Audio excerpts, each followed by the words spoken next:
Hello guys, welcome to Divya's blogs. बघू शकता आम्ही रात्रीचं प्रवास करून कुठे चाललो आहे. तर आम्ही गेलो आहे पंढरपूरला. रात्रीचं गेलो आहे, मस्तपैकी त्याचं व्ह्यू खूप सुंदर आहे. रात्री एकदम शांत आहे पंढरपूर. आणि नंतरून आम्ही तिथे मस्तपैकी त्या नदीत आम्ही आंघोळ करून पंढरपूरचं दर्शन, विठुरायाचं दर्शन घ्यायला चाललो आहे. माझे पप्पा मागे, मी पुढे पुढे पुढे पुढे ब्लॉगचा व्हिडिओ काढत एकदम पुढे निघून गेले. मंदिर खूप शांत आणि एकदम प्लेस दिसू राहिलं. हे बघा, मी आंघोळ करून रेडी झालो आहे दर्शनासाठी. ती पहिली पायरी.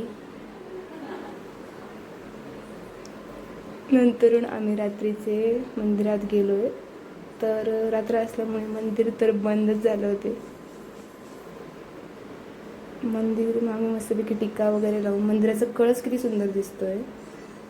नंतर आम्ही तुळजापूरला गेलो. तुळजापूरला देवीचे दर्शन खूप सुंदर झाले. प्रचंड गर्दी होती, कारण की शिवपुराण होतं त्याच गावात जवळ, त्याच्यामुळे खूप गर्दी होती तुळजापूरला पण. आम्ही वेटिंगला थांबलो होतो. खूप म्हणजे खूप गर्दी होती. नंतर आम्ही एका देवळात गेलो की जे राक्षसाने बांधलं होतं एका रात्रीत. खूप सुंदर मंदिर होतं महादेवाचं. तर बघा, आमचा हा असा ट्रॅव्हलिंग ब्लॉग होता. कसा वाटला तुम्ही आम्हाला